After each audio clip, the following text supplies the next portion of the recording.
Ya Di sono nih, jam berapa? kebetulan Oh, baru jam 10. kebetulan saya minta tolong sama. Jadi gini, Ma, di gereja kita tuh Hmm. ada beberapa pengajar-pengajar yang dipimpin Tuhan. Cuma, Salah satunya eh Pak Liang Hao ini. hmm. Nah, jadi dia udah ikut dia udah ngajar grupnya itu cukup lama Oh. dan pengetahuan dan juga cukup luas gitu. Jadi kita betul ini kita rekam ya bagi pendengar-pendengar di YouTube. Wow. Ya.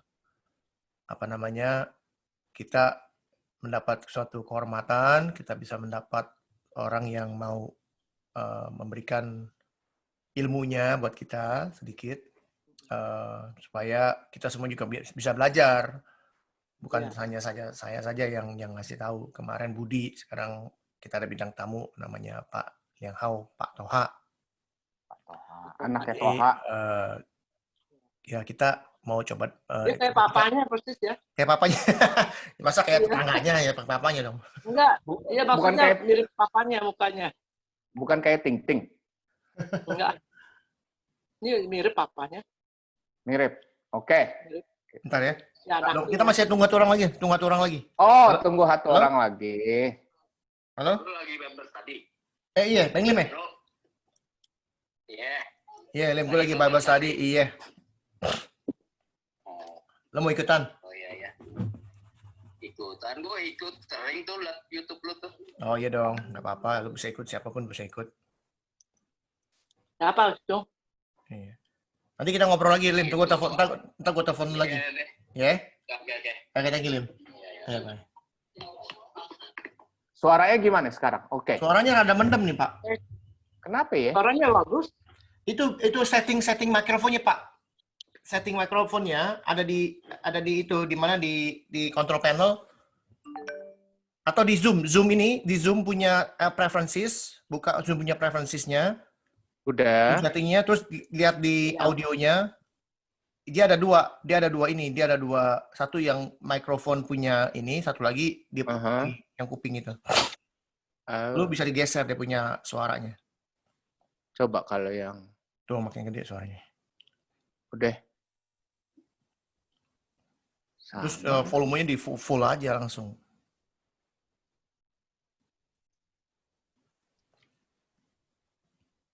Audio. Dulu juga gitu dulu. Oh. Nah, ini lumayan, udah mulai dekat suaranya. Halo.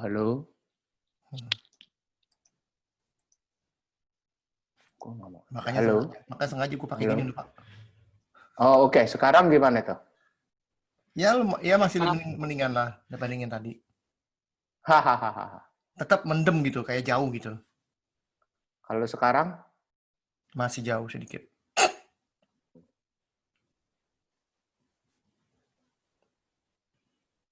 Kenny dengar, Kenny? Dengar. Dengar ya?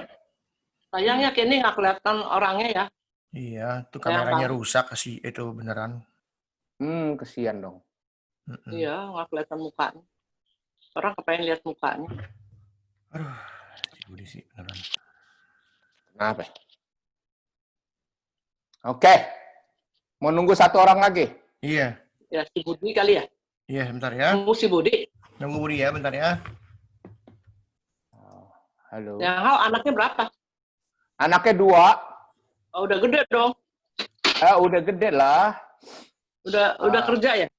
Udah kerja dua-duanya. Oh, enak dong ya. Udah kerja. Iyalah, anaknya satu umur 20 tahun berapa ya? 94. Iya, satu 24. Hampir 26. Satu 20. Oh. Iya. Oh, si Posen 24 sama 20. 21 ya? Iya. 24 sama 21. Yang gede udah kerja. Itu masih kuliah yang 21. Iya, itu siapa itu? Oiliana. Oiliana tuh istrinya si Budi. Oh, oke. Lagi jalan-jalan kayak masih di mobil. Iya. Enggak, tadi bareng makan. Oh, Cuman makan di mana? saya makan di Pik. Di Pik. Oh, enak Kulit. dong. Ya, lumayan lah. Jadi saya tadi pulang duluan. Oh, Pulang duluan gitu. ya, ya. Tuh lagi masih ada di mobil tuh bisa bicara. Iya. Yang nyetir siapa yang nyetir? Biasa gini, Mak. Yang Ini nyetir. bukan mama nih geser ini geser. Oh. Pak, Mak geser ini gini-gini supaya mama bisa lihat sendiri. Oh. Oke deh, kita nggak mau nunggu kelamaan.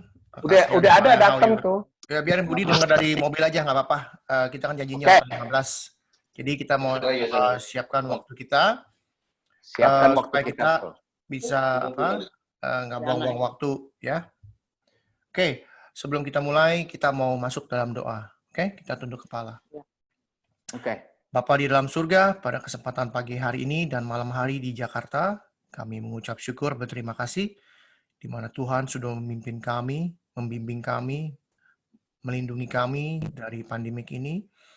Kami mengucap syukur atas segala berkat yang Tuhan berikan kepada kami, terutama dalam kehidupan kami dan pelayanan kami kepada Tuhan. Tuhan, pada kesempatan ini Tuhan memberikan seorang teman yang ingin memberikan firman Tuhan, Pak Liang Hao. Tuhan pimpin, Tuhan berikan hikmat supaya firman Tuhan yang diberikan adalah firman Tuhan yang kami rindu-rindukan. Biar Tuhan pakai Pak Liang Hao, Tuhan lingkupi Pak Liang Hao, supaya dia bisa memberikan isi hati Tuhan kepada kami dan kami membuka telinga kami lebar-lebar supaya kami bisa mendengar firman Tuhan dengan baik. Kami juga berdoa untuk Budi yang sedang dalam perjalanan pulang. Tuhan pimpin supaya dia boleh tiba di rumah dengan selamat dan dia boleh ikut persekutuan ini Tuhan. Terima kasih Bapa. Kami mau serahkan waktu dan acara ini ke dalam tangan Tuhan. Biarlah Roh Kudus sendiri yang beracara. Di dalam nama Tuhan Yesus kami berdoa mengucap syukur. Amin. Ayo paling haus. Amin. Silakan. Thank you. Oke, sebelumnya kita dengerin satu lagu dulu ya. Asik. Biasa, luar biasa. Enak ya lagunya itu salah satu lagu, oh sorry. Enak. Salah satu favorit saya tuh lagu. Apalagi di masa pandemik ini kan. Wow. Halo Budi. Oh Budi nggak ada suaranya nih. Masih mute.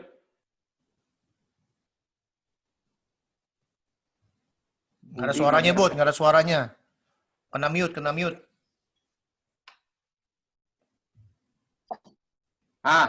hello. Hello Ya, Budi. halo. Baik. Udah, Oke. Hah? Bentar ya. Oke. Buka, Bud, di mobil mah, Bud. Dibuka, nggak apa-apa di dalam mobil ini. Iya. Oke, gitu ya. Tadi salah satu lagu favorit, enak, saya seneng, apalagi di masa pandemi COVID ini. Itu lagu Waktu Tuhan. Kita selalu menantikan waktu Tuhan. Kadang orang bilang waktu Tuhan kok, kenapa Tuhan kasih begini, kenapa Tuhan kasih begitu, ya. Oke, sekarang saya mau share screen lagi, satu lagi.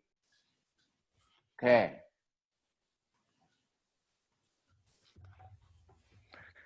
Kita akan ambil dari Alkitab dari 2 Raja-Raja 5:1-14. Judulnya kali ini Be a Blessing. Be a Blessing itu jadilah berkat. Ya kan? 2 Raja-Raja. Ya, ada di layar ya kalau bisa. Oke. Oke, saya akan bacakan. Oke. 2 Raja-Raja 5 ayat 1-14. Naaman disembuhkan. Naaman, panglima Raja Aram, adalah seorang terpandang di hadapan tuannya dan sangat disayangi. Sebab oleh dia Tuhan telah memberikan kemenangan kepada orang Aram. Tetapi orang itu, seorang pahlawan tentara, sakit kusta. Orang Aram pernah keluar bergelomboran dan membawa tertawan seorang anak perempuan dari negeri Israel. Ia menjadi pelayan pada istri Naaman. Berkatalah gadis itu kepada nyonyanya, sekiranya tuanku menghadap nabi yang di Samaria itu, maka tentulah nabi itu akan menyembuhkan dia dari penyakitnya. Lalu pergilah Naaman memberitahukan kepada tuannya. Katanya, begini-beginilah dikatakan oleh gadis yang dari negeri Israel itu. Maka jawab Raja Aram, baik, pergilah, dan aku akan mengirim surat kepada Raja Israel. Lalu pergilah Naaman dan membawa sebagai persembahan 10 talenta perak dan 6.000 sikel emas dan 10 potong pakaian. Ia menyampaikan surat itu kepada Raja Israel yang berbunyi, sesampainya surat ini kepadamu, maklumlah kiranya bahwa aku menyuruh kepadamu, Naaman, pegawaiku, supaya engkau menyembuhkan dia dari penyakit kustanya. Segera sesudah Raja Israel membaca surat itu, dikoyakannya lah pakaiannya, serta berkata, alakah aku ini yang dapat mematikan dan menghidupkan sehingga orang ini mengirim pesan kepadaku supaya aku sembuhkan seorang dari penyakit kustanya. Tetapi sesungguhnya perhatikanlah dan lihatlah, ia mencari gara-gara terhadap aku. Segera sesudah didengar Elisa, abdi Allah itu, bahwa Raja Israel mengoyakkan pakaiannya, dikirimnyalah pesan kepada Raja, bunyinya, mengapa engkau mengoyakkan pakaianmu? Biarlah ia datang kepadaku supaya ia tahu bahwa ada seorang nabi di Israel. Kemudian datanglah Naaman dengan kudanya dan keretanya, lalu berhenti di depan pintu rumah Elisa. Elisa menyuruh orang suruhan kepadanya, mengatakan, pergilah mandi 7 kali dalam sungai Yordan, maka tubuhmu akan pulih kembali sehingga engkau menjadi tahir. Tetapi pergilah Naaman dengan gusar sambil berkata, aku sangka bahwa setidak-tidaknya ia datang keluar dan berdiri memanggil nama Tuhan Allahnya, lalu menggerak-gerakkan tangannya di atas tempat penyakit itu, dan demikian menyembuhkan penyakit kustaku. Bukankah Abana dan Parpar, sungai-sungai Damsik, lebih baik dari segala sungai di Israel? Bukankah aku dapat mandi di sana dan menjadi tahir? Kemudian berpalinglah ia dan pergi dengan panas hati. Tetapi pegawai-pegawainya datang mendekat serta berkata kepadanya, Bapak, seandainya nabi itu menyuruh perkara yang sukar kepadamu, bukankah Bapak akan melakukannya? Apalagi sekarang, ia hanya berkata kepadamu, mandilah, dan engkau akan menjadi tahir. Maka turunlah ia, membenamkan dirinya 7 kali ke dalam sungai Yordan, sesuai dengan perkataan abdi Allah itu, maka pulihlah kembali seperti tubuh seorang anak, dan ia menjadi tahir. Oke, selesai. Ada yang pernah baca ini? Ada yang pernah baca kisah ini? Budi udah di rumah tuh.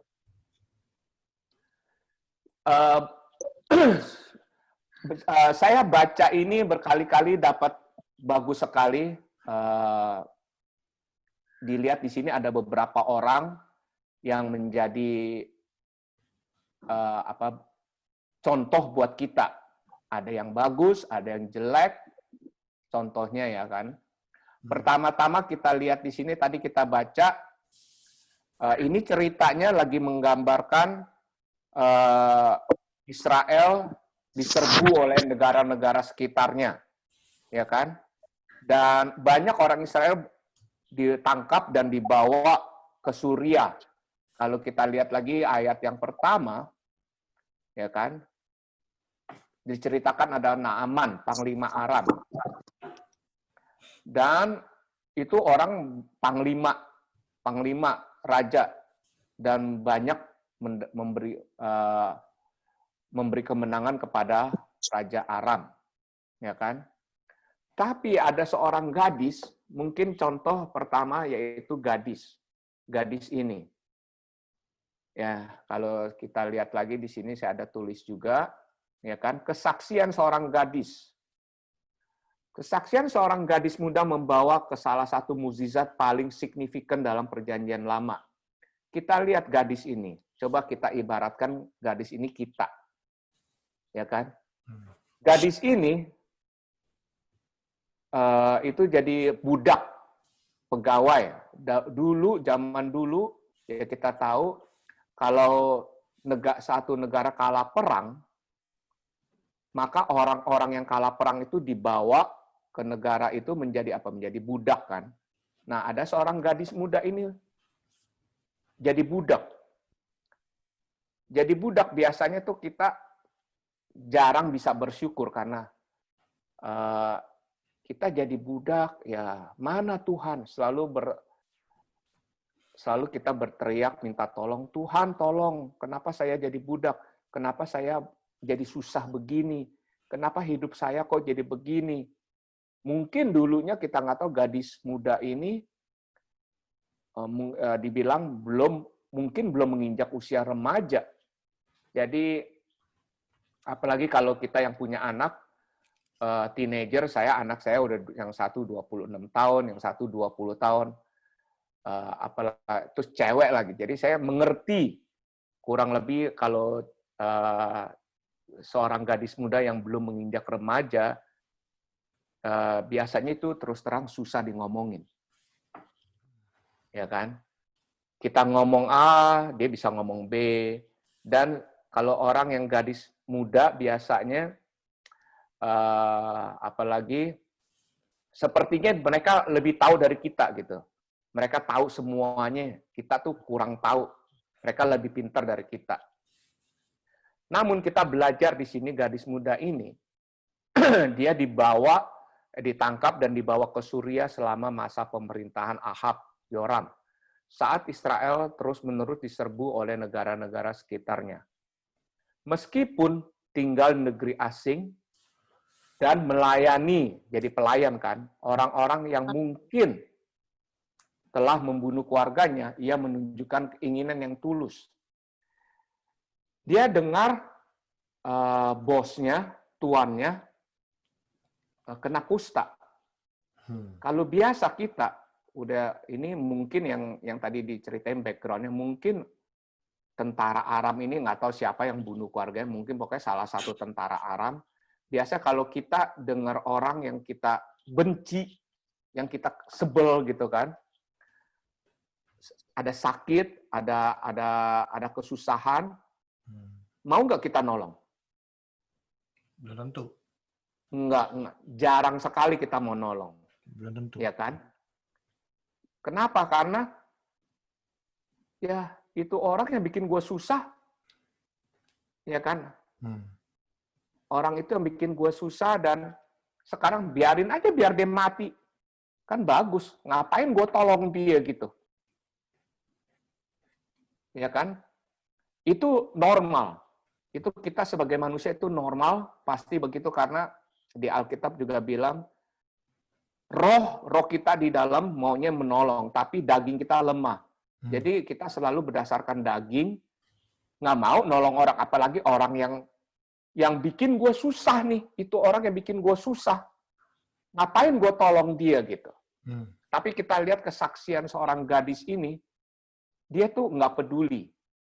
Pokoknya dia mau menawarkan jasa, mau supaya orang itu tahu bahwa ada Tuhan.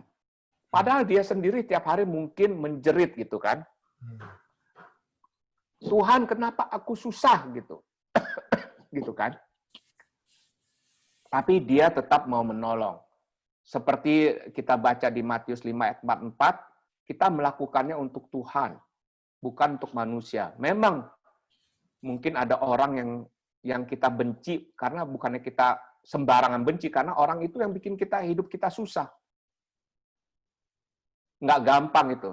Contohnya aja kalau saya pernah bilang di grup saya waktu itu, di Alkitab ada tulis, kalau kita ditampar pipi kiri, kita harus kasih pipi kanan. Pernah nggak? Saya sih belum pernah begitu. Kalau digampar pipi kiri, mungkin saya gampar dia pipi kiri sama pipi kanan kali. Ya kan? Itu normal.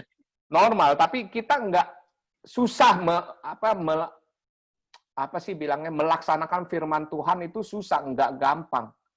Kalau kita baik kepada orang yang baik kepada kita, semua orang juga sama. Nggak ada bedanya kita sama orang dunia. Orang baik kita balas baik. Orang kasih kita makanan, kita kasih. Orang bantu, ya semua nggak ada. Tapi kita lihat orang gadis muda ini.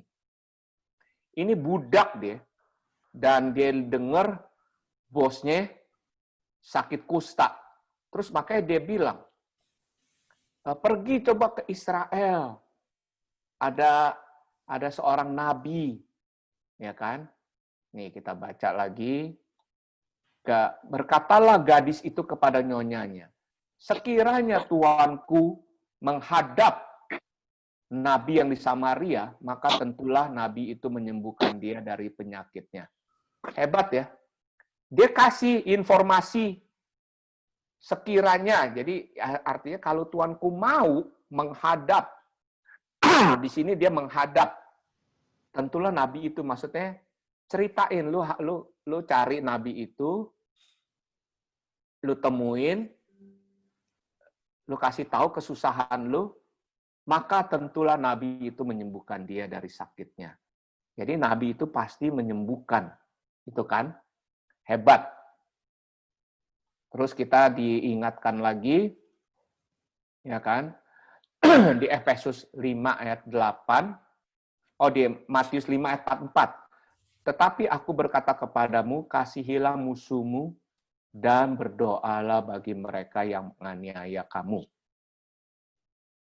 Terus di Efesus 5, 6 ayat 5 sampai 8, hai hamba-hamba, taatilah Tuhanmu yang di dunia dengan takut dan gentar, dan dengan tulus hati, sama seperti kamu taat kepada Kristus. Jangan hanya di hadapan mereka saja untuk menyenangkan hati orang, tetapi sebagai hamba-hamba Kristus yang dengan segenap hati melakukan kehendak Allah dan yang rela menjalankan pelayanannya seperti orang-orang yang melayani Tuhan dan bukan manusia. Kamu tahu bahwa setiap orang, baik hamba maupun orang merdeka, kalau ia telah berbuat sesuatu yang baik, ia akan menerima balasannya dari Tuhan. Itu dia, ya. Jadi kita belajar dari anak gadis muda ini. Dia biarpun susah, tapi dia tetap mau memberitakan kabar kebaikan. Dia mau membantu orang. Sekali lagi, bukannya mungkin kalau menurut saya orang-orang Aram yang membunuh keluarganya. Gitu. Oke. Dan jelas sekali bahwa gadis muda ini telah diajari bahwa tangan Tuhan ada dalam kehidupannya. Makanya tadi kita dengar lagu Waktu Tuhan. Waktu Tuhan itu selalu yang terbaik. Pasti anak muda ini dari kecil sudah diajarin bahwa ingat waktu Tuhan adalah yang terbaik. Walaupun kamu lagi susah ataupun nggak enak kehidupanmu, tetap bersandar sama Tuhan. Meskipun di tengah-tengah lingkungan kafir, ya kan, anak gadis ini berkomitmen bahwa ada Tuhan sebagai Allah yang berbelas kasihan. Terlepas dari suasana perang dan penindasan, gadis muda ini bertekad untuk mengungkapkan keunggulan Tuhan Israel atas dewa-dewa kafir di Suria. Pasti orang-orang di Suria banyak patung-patung, banyak dewa, itu udah pasti kan. Dan sekarang yang udah pasti si Naaman ini yang sakit kusta udah pasti pergi ke dewa-dewanya atau ke tukang-tukang tabib-tabib di Suria untuk menyembuhkan penyakitnya. Tapi nggak bisa. Nggak ada jalan lain. Semua istilahnya nggak ada yang bisa menyembuhkan dia karena penyakit kusta. Banyak sekali, jadi contoh ini bisa kita ambil seperti pandemik sekarang, COVID. Kalau orang yang kena COVID, itu, aduh, susah sekali. Kalau yang udah benar-benar kena ya, kalau contohnya kalau kita di sini, mungkin semua sama, kita mesti dikarantina 14 hari. Dan kalau bisa nggak ketemu siapa-siapa. Makanan juga mungkin taruhnya di depan, lo ambil sendiri dan segala macam. Nah, habis 14 hari, kalau kita nggak baik, keadaan tidak membaik, itu lebih parah lagi.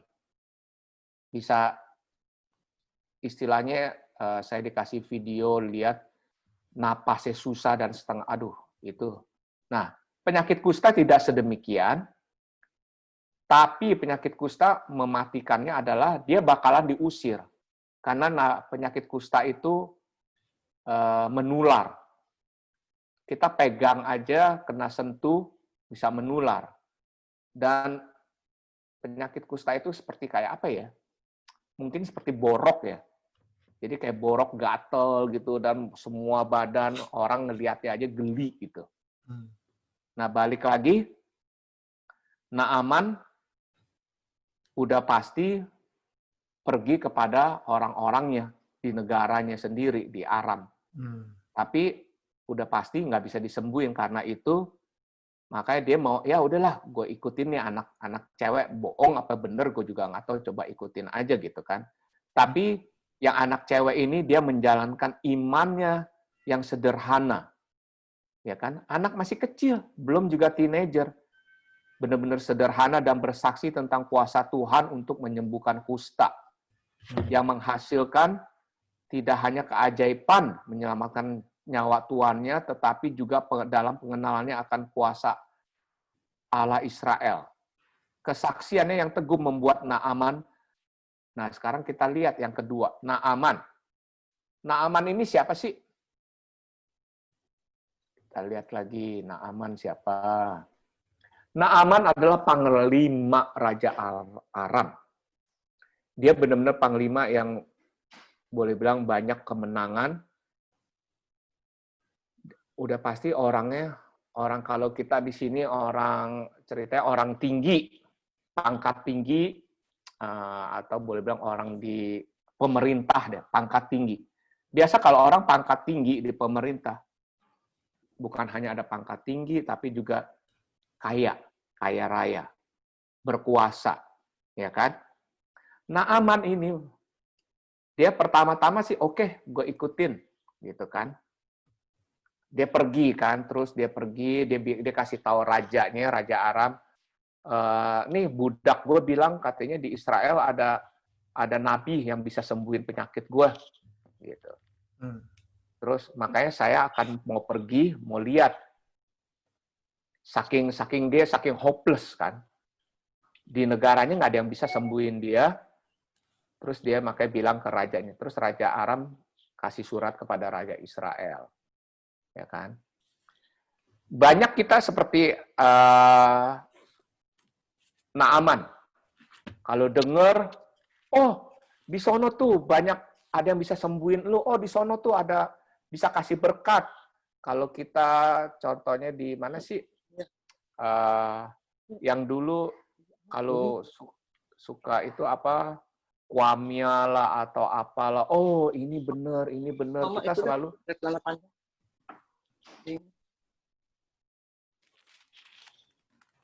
Iya kan? Ke Gunung Kawi, kita suka, orang-orang kan namanya kita Chinese juga sering, oh di Gunung Kawi bisa begini, bisa begitu. Makanya kita banyak orang kita pergi ke Gunung Kawi. Ini contoh kita seperti Naaman. Contoh kedua. Nah, contoh ketiga, yaitu Raja Israel. Kenapa Raja Israel contoh ketiga? Waktu dia dapat surat dari Raja Aram, dia baca surat itu. Dia bingung. Dia soalnya pasti dia kan sebagai raja yang ditundukkan. Dia jadi stres, ngedumel. Allahkah aku ini yang dapat mematikan dan menghidupkan sehingga orang ini mengirim pesan kepadaku. Jadi udah istilahnya sekarang udah apa kalau kita ngomong di Inggrisnya udah assume, udah menyangka. Wah, ini Raja Aram pasti nyari gara-gara nih. Ia pasti mencari gara-gara mau apa lagi nih, gitu kan. Udah gua kalah perang, ini mau cari gara-gara, mau apa lagi, mau minta apa lagi nih, ya kan? Sering kita seperti Raja Israel, kita nggak tahu bahwa orang-orang di sekitar kita ada orang yang apa istilahnya, dia tuh nggak tahu bahwa ada Elisa abdi Allah. Elisa ini kan orang Israel yang tinggal di Samaria katanya. Jadi udah istilahnya nggak mau percaya Tuhan kalau menurut saya Raja Israel ini, gitu kan? Jadi udah takut aja, udah curiga aja sama orang. Kita kan biasa istilahnya gitu udah curigation. Ini orang mau ngapain sama gue nih? Ya kan? Nih dia mau ngebaik-baikin gue mau apa gini. Ini orang kita jadi selalu dalam kehidupan kita selalu curiga. Padahal mungkin orang itu baik sama kita. Gitu kan? Itu contoh lagi. Terus didengar sama Elisa, abdi Allah itu. Elisa bilang, ya udah datang aja. Susah amat sih. Dia udah mau datang ya datang aja gitu kan. Terus datang Naaman dengan kudanya. Ya kan, berhenti di depan pintu Elisa. Elisa tuh bukannya sombong ya, di sini dia nggak tahu kenapa, dia cuma bilang orang suruhan. Ada yang tahu kenapa Elisa nggak mau keluar? Karena dia mau mengajar adat si Naaman. Kita balik ke Naaman. Naaman adalah orang yang berpangkat. Ya kan? Berpangkat, orang biasa berpangkat, maunya dilayanin. Orang kaya, orang berpangkat tuh maunya dilayanin. Maka Elisa nggak mau keluar. Biar dia tahu bahwa dia yang harus menghadap. Gitu kan. Terus Elisa menyuruh orang suruhannya datang kepada Naaman, pergilah mandi 7 kali dalam sungai Yordan. Kalau kita lihat lagi, Naaman bilang, hah? Mandi 7 kali di sungai Yordan. Nah, balik lagi kita belajar dari Naaman adalah orang berpangkat. Ini seringkali kita ya, kita merasa kita tuh udah jago, udah hebat, udah ngerti. Padahal disuruh Tuhan, lu melakukan ini yang simple, yang sederhana. Kita bilang, come on Tuhan. Itu mah gue udah ngerti, kasih gue yang lain kek gitu. Yang gue nggak mengerti, yang jangan yang itulah, itu mah gampang sekali gitu kan. Atau kita kadang-kadang saking gengsinya Tuhan menyuruh kita membantu orang yang lemah dan yang benci, yang tadi kita benci, nggak mau. Seringkali itu kita, ingat lagi, Naaman itu sebagai pribadi yang kita seringkali gengsi, jual mahal sama Tuhan, itu dia. Naaman bilang, dia gusar. Kenapa aku harus mandi 7 kali di sungai Yordan? Bukankah Abana dan Parpar, sungai-sungai di Damsik lebih baik, lebih bagus? Kalau kita bilang di sungai Yordan ini seperti sungai Ciliwung. Dulu sebelum si Ahok bersihin ya, atau sekarang lagi dah balik lagi. Ciliwung itu kan, aduh jorok banget gitu kan ya. Masa orang dari misalnya Singapura, ini Naaman orang Singapura ceritanya, dia suruh mandi 7 kali Ciliwung. Hah? Orang di Singapura tuh sungai-sungainya bagus, bersih, suruh mandi di Ciliwung yang gitu, kotor sekali gitu kan. Itu kesombongan si Naaman. Itu seperti contoh kita juga orang sombong. Seringkali kita sombong, tinggi hati, merasa kita lebih pinter dari orang, merasa kita lebih bagus dari orang, misal lebih baik dan lebih pinter gitu kan. Dan makanya ada orang lagi, kita contoh lagi lihat pegawai-pegawai Naaman. Pegawai-pegawainya bingung. Terus dia bilang sama bosnya, "Bapak, kenapa nggak mau?" Gitu kan. Padahal kan Nabi itu cuma suruh mandi 7 kali. That's all. Kenapa nggak mau? Padahal lu lagi sakit. Di negara lu nggak ada yang bisa sembuhin. Ini Nabi ini cuma bilang mandi aja 7 kali. Gitu. Cuma 7 kali. Susah amat sih. Nah, balik lagi sering kita begitu disuruh Tuhan, ini gampang. Kenapa lu nggak mau berbuat? Nggak mau? Gitu. Jadi seringkali melawan hati nurani kita nggak mau melakukannya. Enggak, ini nggak benar. Gengsi gue, ngapain gue begini? Gitu kan. Nah, maka akhirnya Naaman menurunkan atau menenggelamkan harga dirinya dan kemudian membuat keputusan untuk menaruh imannya kepada Tuhan Israel. Kemudian setelah itu dia membenamkan dirinya 7 kali sungai Yordan sesuai dengan perkataan abdi Allah itu. Lalu pulihlah tubuhnya kembali seperti tubuh seorang anak dan menjadi tahir. Jadi bagus lagi kulitnya dan sebagainya. Oke.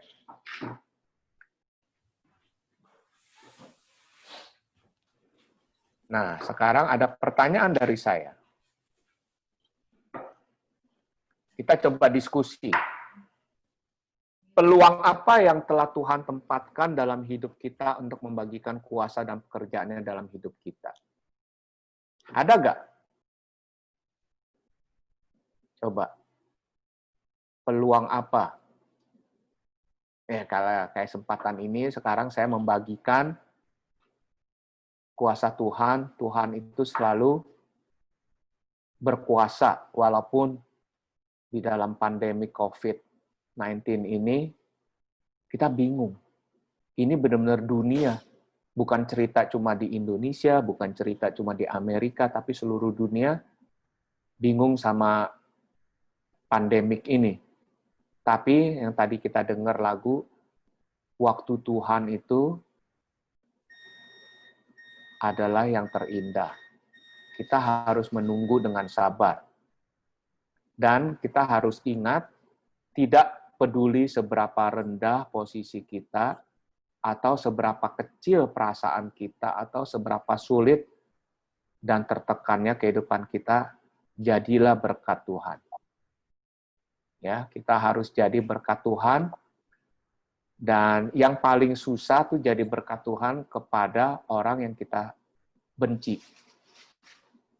Paling susah menjadi berkat Tuhan kepada orang yang kita sebel. Jadi berkat Tuhan yang paling susah itu kepada orang yang bikin susah hidup kita. Itu nggak gampang. Yang gampang cuma baca aja di Alkitab sih gampang baca. Melakukannya itu nggak gampang. Itu susah sekali. Ya kan? Tapi kita selalu minta Tuhan beri kita kekuatan supaya kita menjadi berkat Tuhan kepada orang-orang yang kita tidak senangi, orang-orang yang tidak menyenangi kita gitu. Jadi berkat Tuhan itu kepada orang-orang yang kita senangin gampang. Kita bisa tiap hari kasih makanan ke sini atau ke saudara kita lah. Jadi berkat Tuhan ke saudara itu gampang. Apalagi saudara yang baik kan, anak yang baik. Ya kan? Oh, ini apa kabar? Baik. Tapi kepada anak yang susah ataupun kepada saudara yang gua sama dia sih udah enggak, walaupun Itu kok gue, adik gue, kayak gue paling sebel, udah gue ngomong aja udah nggak mau gue. Itu susah, jadi berkat bagaimana? Kita bicara aja sama itu orang nggak mau. Gimana kita bisa jadi berkat?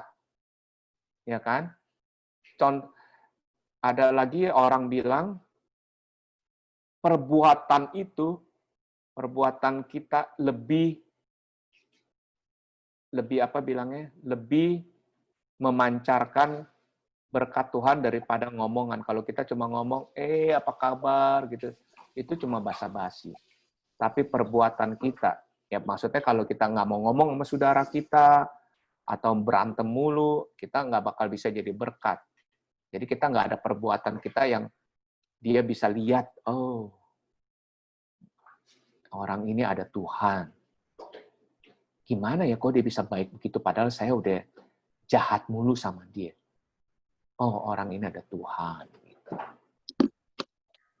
Gimana? Ada pertanyaan sampai sini?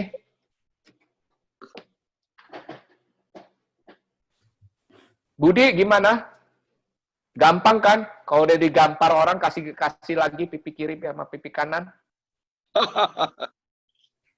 Nggak gampang ya? Nggak gampang. Luar biasa, luar biasa. Mantap, mantap. Gimana, Asyung? Gampang jadi berkat? Oh, nggak gampang menjadi berkat. Nggak usah jadi berkat. Berkat buat diri sendiri aja belum tentu bisa. Itu Apalagi dia. buat orang lain. Saya stop share di sini sebentar. Yap. Luar biasa. Terus terang nggak gampang. Sandy, gimana? Ya nggak gampang ya.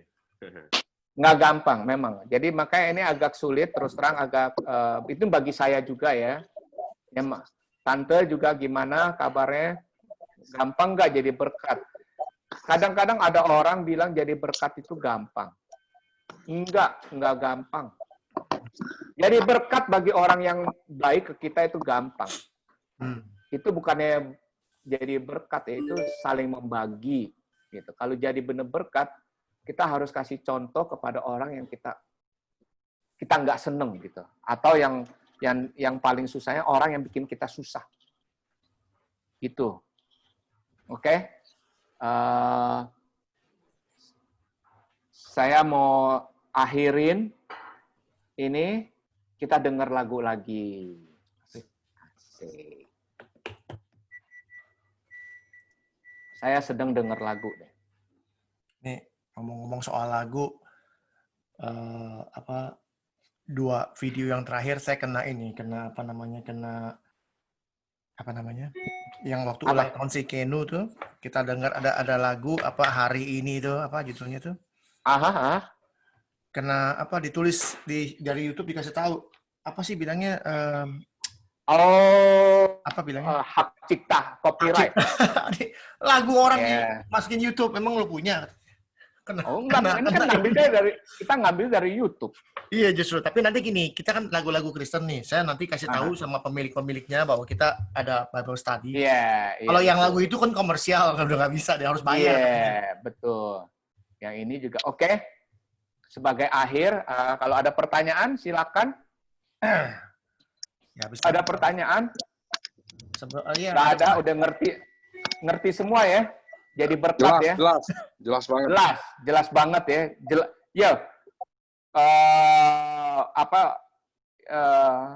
Jelas banget sih jadi berkat, tapi melakukannya itu nggak jelas, nggak mudeng. Iya kan? Jadi berkat sih jelas. Jadi melakukannya ya nanti deh lihat-lihat dulu dah. Kalau gue lagi, apalagi kan orang bilang, jadi berkat tuh lihat mood gue dulu deh. Kalau mood gue lagi enak, gue lakuin. Kalau mood gue nggak enak ya nggak usah ya, gitu kan. Jawabannya nggak usah ya. Oke, kita dengerin lagu ini agak panjang, 5 menit. Mudah-mudahan enak lagunya.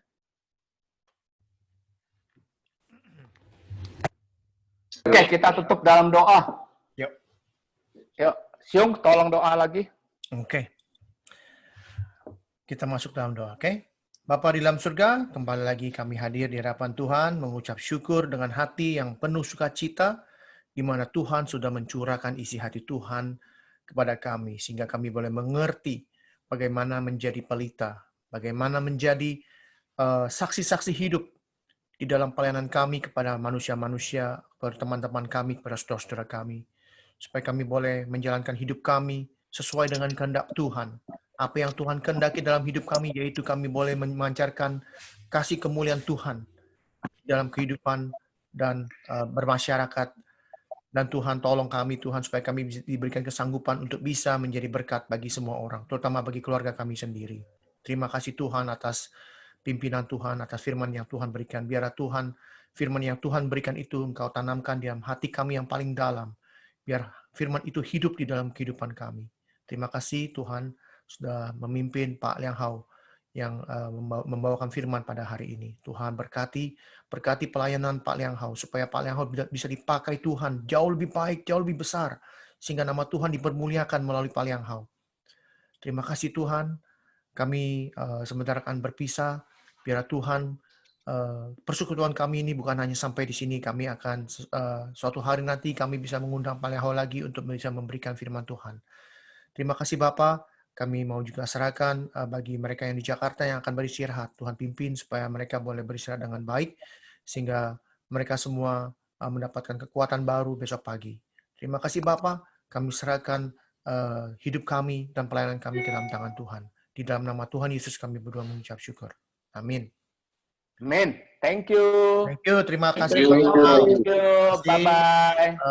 Semuanya. Terima kasih juga waktu yang sudah diberikan. Pak Liang Hao mau bangun pagi di sini karena pagi. Saya ngerasain banget nih namanya bangun pagi. Jadi tahu bagaimana. Jadi terima kasih juga untuk keluarga kita semua di mana mau meluangkan waktu mendengarkan firman Tuhan dengan baik. Biarlah Tuhan memimpin firman Tuhan ini dengan baik, karena suatu berkat di mana firman yang diberikan tadi Pak Liang Hao itu benar-benar membangun buat kita, karena memang nggak gampang menjadi berkat buat orang lain, oke? Terutama bagi keluarga sendiri, oke? Ya, seperti biasa kami akan ngobrol-ngobrol Pak Liang Hao. Kalau Pak Liang Hao mau ini langsung leave nggak apa-apa, kita mau ngobrol-ngobrol sebentar. Kita ngobrol juga boleh, udah lama nggak Ngobrol juga boleh. Boleh, ya sebentar-bentar boleh lah. Ya ngobrol-ngobrol boleh. Ada pertanyaan nggak? Pertanyaan yang penting ada. Ada pertanyaan nggak? Ayo, ada pertanyaan nggak? Ayo, mau tanya apa deh? Jadi Mau tanya apa aja boleh. Kalau ditanya misalnya gini tadi, siapa Naaman udah disebut tadi siapa Naaman. Oke. Enggak, itu tante tinggal sama siapa itu sebelahnya? Ya, Sandy. Kurnia. Oh, Kurnia. Sabar. Baik. Baik. Tadi belum enggak nyebut Kurnia mulu, enggak kelihatan.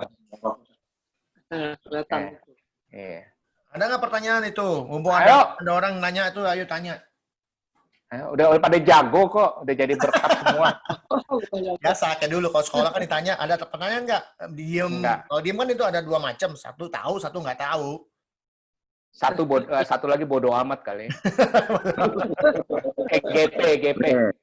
Ini pertanyaan, kok Liang Hao. Boleh. Saya rasa pertanyaan ini banyak orang yang suka bertanya. Saya pikir saya wakilin deh, salah satunya saya yang wakilin. Banyak orang pasti suka bertanya ini, tapi saya yang wakilin. Boleh. Kadang-kadang kan kita sebagai orang Kristen ini jadi ajang, bukan yang menjadi berkat, ajang dimanfaatin orang. Ngerti maksudnya kalau Liang Hao? Artinya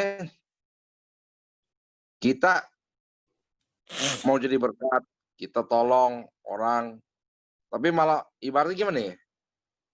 Dicia. Bukan, ya satu juga dicia gitu. Kita yang jangan yang dicia deh, yang sedang-sedang aja, yang ini loh. Dimanfaatkan. Difungsi. Kebaikan kita jadi dimanfaatkan. Ya, jadi gini. Jangan kalau ngomong kasar ya itu difungsikan, dimanfaatkan, tapi tepatnya jangan sampai kebaikan kita ini membuat orang malas. Gimana ngomongnya? Tenang deh. Gua ada engkau gue nih, kalau Liang Hao kan engkau gue nih. Ada kalau Liang Hao nih, udah deh. tenang aja deh gue, pokoknya gue apa yang gue minta sama dia aja deh. Dia kan gue tahu dia orangnya Pasti jalanin nolong. yang Yesus ajarin, dia pasti tolong gue, udah yang penting gue. Betul, betul. Ini kita juga ada kisah di sini, ada satu orang, orangnya sudah meninggal, teman dekat juga dulu. Orang ini nggak kerja.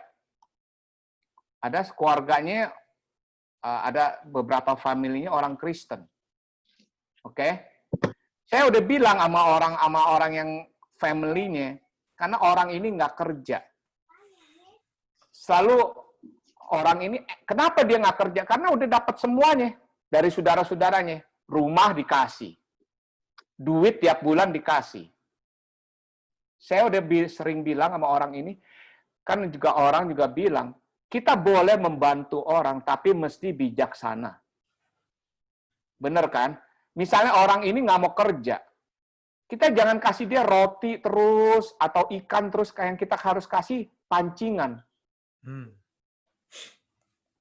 Misalnya kita bantu orang-orang malas, dia nggak mau kerja. Jangan kita kasih makanan terus. Kita kasih satu, kita harus bijaksana, harus bisa mikir, supaya orang ini yang kita kasih ini, dia mau bangun dari tempat duduknya itu, supaya dia mau bekerja. Untuk dia sendiri. Gitu. Bukannya berarti kita nggak bisa bantu, kita bantu misalnya, orang ini, ya kita istilahnya, kasih dia jangan kasih dia ikan, kasih dia pancingan. Ngerti nggak di sini? Ngerti. Ya, itu artinya supaya orang itu, kita bantu orang itu buat hidup. Dan ternyata karena keluarganya itu nggak tahu bagaimana, nggak mau mikir atau udah bohwat atau apa, teman saya ini akhirnya meninggalnya karena alkohol. Jadi kerjaannya cuma minum doang. Nah, kesian nggak? Iya. Ya kan? Kesian kan? Banget. Keluarganya nolong, bukannya keluarganya nggak bantu loh. Saya udah bilang nih, saya dulu usulin malah. Saya usulin, memang usulan saya sepertinya, ya anggaplah, saya juga bingung mau bantu dia apa gitu. Karena orang ini segala sesuatu di provide, ya kan? Segala sesuatu disediakan sama keluarganya. Saya sampai bilang orang ini, keluarganya bilang, tuh suruh aja ini dia tuh anterin dia ke lampu merah, terus dia jadi minta-minta. Yang penting kan dia jalan, ada kerjaan, lu tukang minta-minta pakai tongkat kayak apa. Orang ini nggak mau jalan, udah males. Jadi pengemis tuh mendingan dia jalan-jalan gitu kan, minta. Ada Gitu digerakin, kan. ya. Artinya dia ada digerakin. Maksud saya tuh kasih contoh. Saya sering Bible study sama orang ini, bingung mau bantunya, bingung. Keluarganya rumah dikasih, apa dikasih. Seperti itu Budi. Tapi jadi ya terus terang orang itu udah meninggal karena mabuk-mabukan. Lu mau ngerjain apa lagi? Kerjaan, kalau saya kan ada kerjaan setiap hari, mesti pergi. Asyung ada kerjaan, mesti pergi kerja. Orang ini nggak ada kerjaan.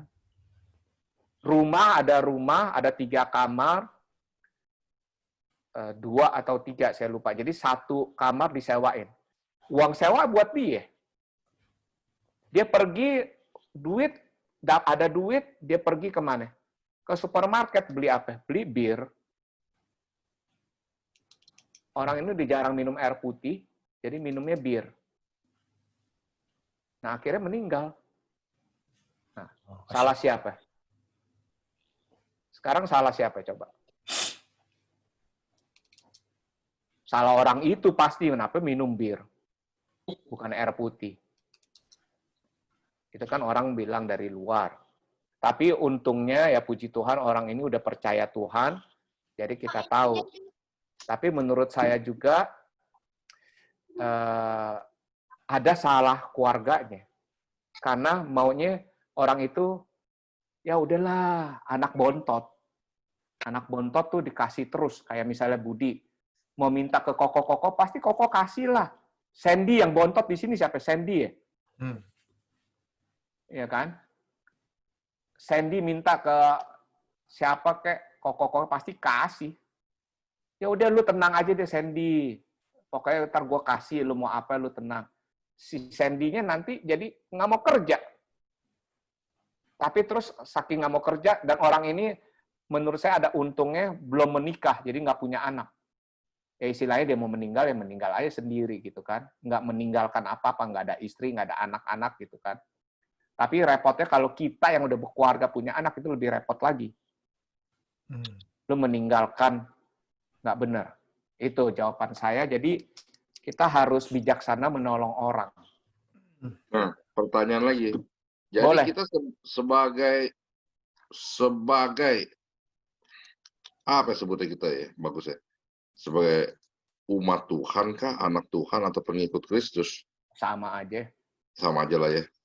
Bagusnya tuh kalau kita ketemu keluarga atau teman yang seperti itu gitu, ya kita ambil kasarnya, ngomong kasarnya, ya nggak ada maksud kita menjudge lah, males gitu. Itu sebagai pengikut Kristus, kita juga ingin membagikan kasih Kristus. Kita juga Betul. pengen tolong dia, nggak susah. Betul. Tapi juga jangan sampai juga dia jadi hidupnya kayak mengandalkan terus. Kasarnya kan kita kayak main buat si malakama. Kita bantu terus, dia nggak maju-maju, begitu aja. Tapi kalau kita bantu terus, dia jadi gimana? Sampai kapan begitu? Nah, tahu saja kalau yang mau pertanyaan saya kira-kira. Ngerti?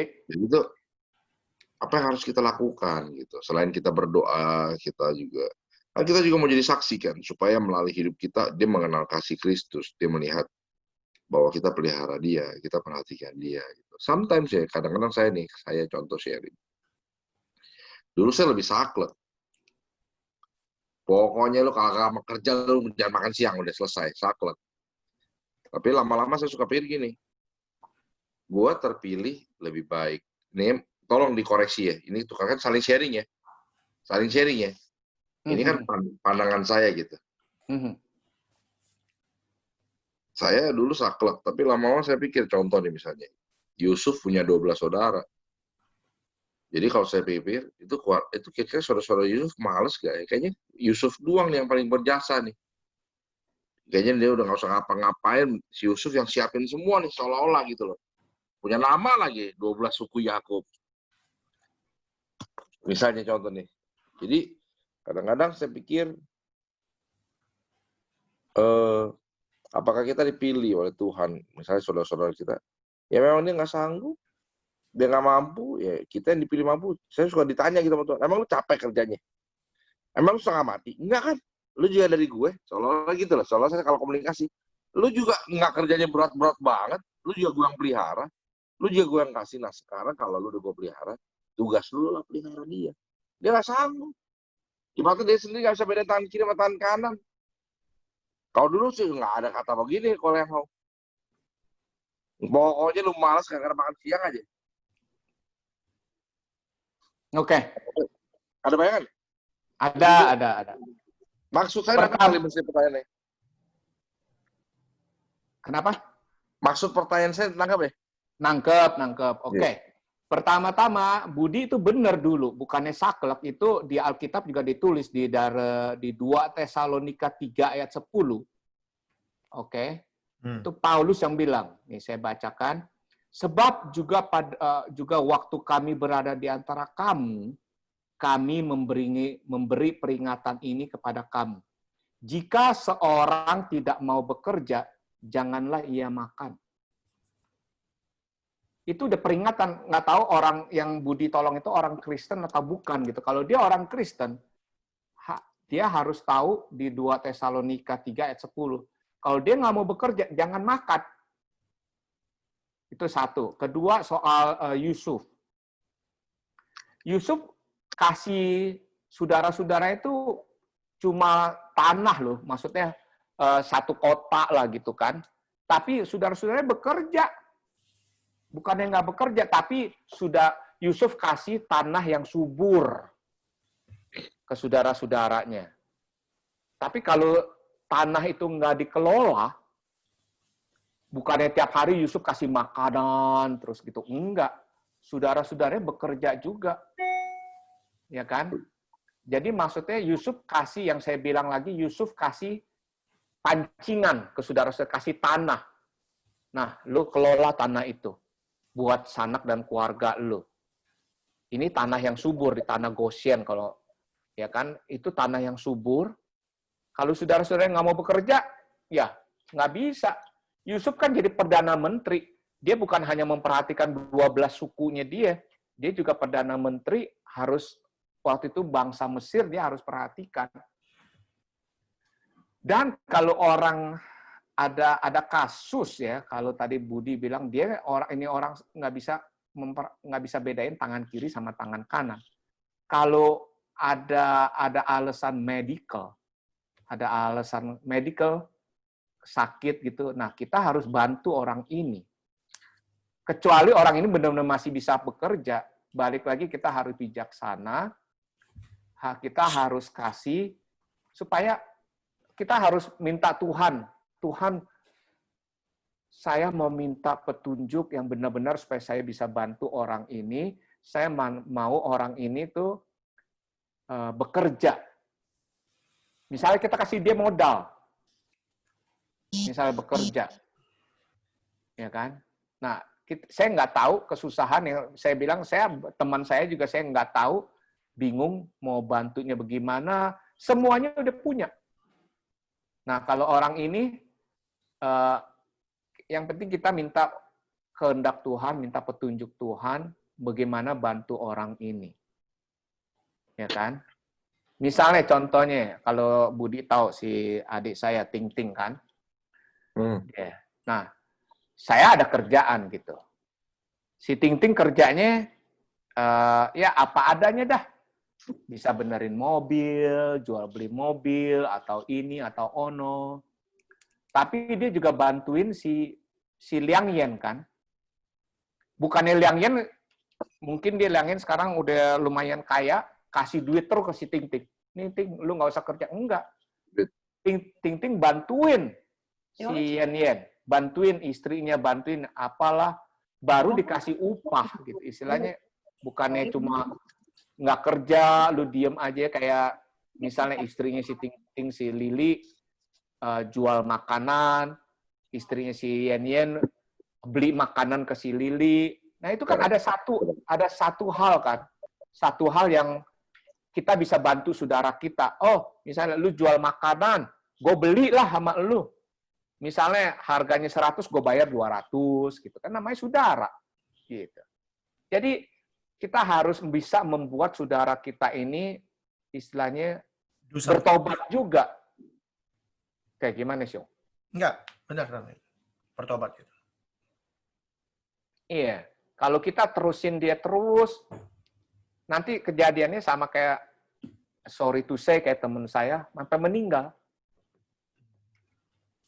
Emang nggak gampang, makanya kita mesti minta petunjuk sama Tuhan. Nggak gampang bantu orang, apalagi orangnya yang nggak mau bekerja. Kita sih sebagai manusia, udah gue gampar aja nih anak nih, capek. Ya kan? Gitu. Gimana ya Budi? Ada pandangan nggak? Emang susah, nggak gampang, yang penting kita mesti minta hikmat sama Tuhan. Selalu hikmat. Kalau kan di Yakobus bilang, kalau kita kekurangan hikmat, minta hikmat sama Tuhan, Tuhan itu baik. Bukan orang Kristen aja dikasih hikmat kalau dia minta. Kan di situ bilang, Tuhan tidak memandang muka, dia akan kasih hikmat bila kita minta hikmat. Apalagi kita. Jadi penolong itu nggak gampang.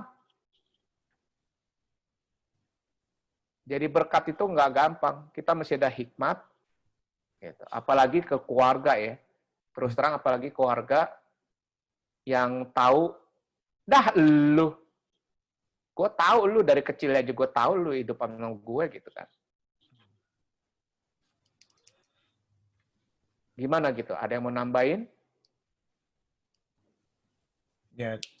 Ya tambahan sedikit lah. Itu semua sudah jelas dibeberkan sesuai dengan firman Tuhan. Gampang memang dalam hal ini.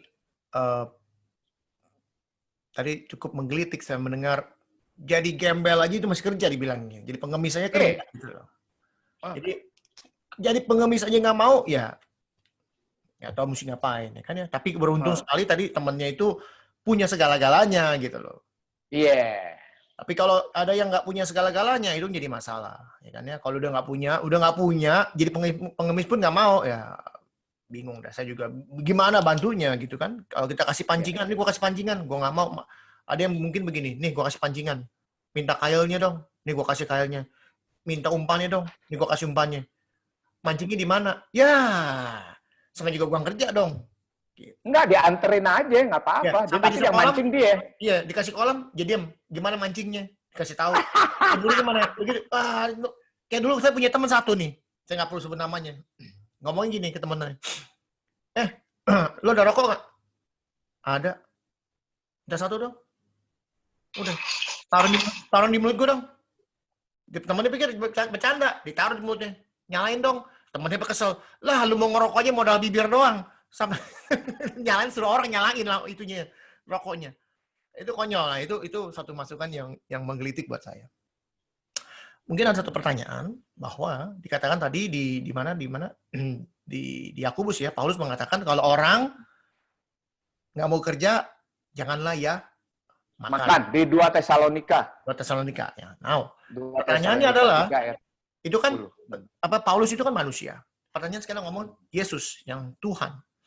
Ada nggak di dalam Alkitab mengatakan Yesus, terutama Yesus bilang, lu kalau nggak makan, kalau nggak kerja, kalau lu nggak kerja, lu jangan makan. Atau if you don't do anything, jangan makan. Ada nggak?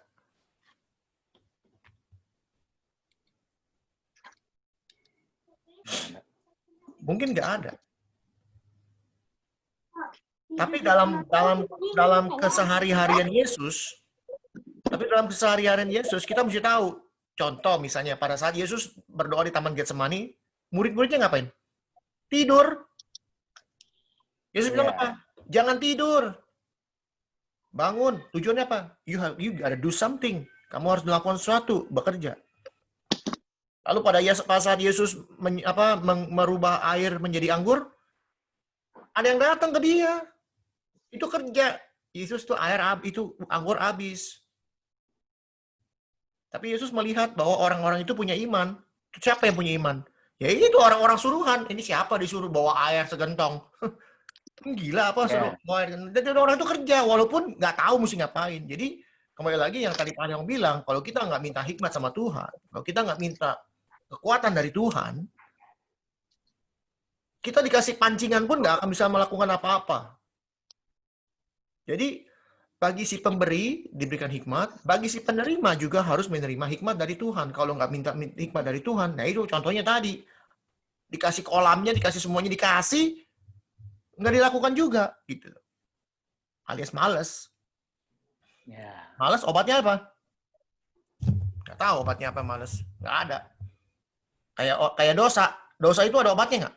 Nggak ada. Yeremia 17 ayat 9 nggak ada obatnya. 1 Yesaya 1:5-6 nggak ada obatnya. Uncurable bilangnya. Jadi kalau apa namanya menjadi berkat buat orang lain, mungkin kita sebagai orang-orang Kristen mungkin bisa. Tapi masalahnya yang diberkati itu menerima berkat itu dalam bentuk apa? Apa yang kacamata mereka tuh apa melihat berkat itu? Kalau melihat berkat itu dari Tuhan, contohnya tadi Nabi Naaman, dia langsung bertobat. Dia langsung menerima Tuhan. Karena apa? Karena ada Tuhan di situnya. Tapi kalau kita yang punya duit misalnya, ya udah deh, gua kasih lu duit aja deh. Orang kan lihat, oh ini cuman bantuan manusiawi doang, bukan bantuan dari surgawi. Gitu. Itu harus kita lihat. Dan kedua juga Naaman itu bukan orang pengikut Tuhan, bukan. Orang yang bukan pengikut Tuhan aja bisa berubah, bisa percaya Tuhan, apalagi yang kita bantu orang yang kenal Tuhan. Harusnya yang kenal Tuhan itu lebih tahu bahwa ini bukan dari koko gua, ini bukan dari adik gua, ini bukan dari saudara gua, tapi ini dari Tuhan. Gua harus lakukan ini, saya ini harus menerima ini pemberian Tuhan, bagaimana caranya mengelolanya. Gitu. Iya. Oke, setuju. Gimana Budi? Ya, sementara Diterima dulu. Diterima dulu. Terima dulu. Boleh, bagus. Memang nggak gampang. Yang balik lagi selalu kita harus ya istilahnya kita berserah sama Tuhan. Ya itu aja sih. Kayak nggak gampang kalau kita juga hidup di Amerika juga. Pertama-tama tuh nggak gampang. Gitu. Sama aja sih sekarang. Kita mau hidup di mana juga nggak gampang. Susah, Amerika susah, Pak. Banyak yang nganggur. Apalagi sekarang. Iya. Ya kan, kita puji Tuhan kalau kita masih ada kerjaan. Dan juga kalau kita bisa menolong orang, yang kayak tadi contoh si gadis muda jadi budak. Dia bukannya menggerutu. Ini ceritanya kalau dia, tapi dia tetap, walaupun dia budak, dia tetap bisa bagi berkat. Berkat itu nggak perlu soal money. Betul. Nggak selalu soal money. Betul. Kayak tadi dia kasih kabar, oh, lu pergi ke Israel, bisa sembuh sakit lu. Bukannya, lu pergi coba ke Gunung Kawi, lu udah dapat berkat ntar. Tuh ada pohon, lu diam di situ. Nah, itu kan, itu yang nggak bener gitu kan. Dan tadi yang si Asyung bilang juga, Naaman penerima berkat harus belajar merendahkan diri. Orang yang tinggi hati susah menerima berkat. Kalau kita kasih orang berkat, kalau orangnya itu nggak mau mengucap syukur, nggak mau bertindak, Naaman itu harus pergi loh dari Syria ke Israel terus ke Samaria, ya kan? Itu dulu tuh nggak ada yang namanya kapal terbang harus naik kuda. Naik kuda juga orang pangkat mungkin dia pakai gerobak kali kan bawa persembahan kan, upeti gitu Raja Israel. Nah itu dia. Oke. Sip. So far so good. Sip. Ada lagi? Tambahan atau masukan buat kita juga Atau semua. masukan, boleh, ya. Setuju. Gitu. Apa pakai koper turunin ya? Oh, kirain. Udah, nggak ada lagi. Ya, sementara. Sampai jumpa deh ya. Sip, thank you banget Pak. Thank you Sampai waktunya. jumpa ya. Besok kita panggil lagi Pak, boleh Pak ya. Jangan Makasih ya. jangan Selamat malam ya. Jangan bosan-bosan Pak kalau dipanggil Pak. Nggak bosen lah. Oke. Thank you, bye-bye. God bless you all. Tuhan berkatin ya. Thank you. Bye-bye. Berkati. Ya, firmannya bagus.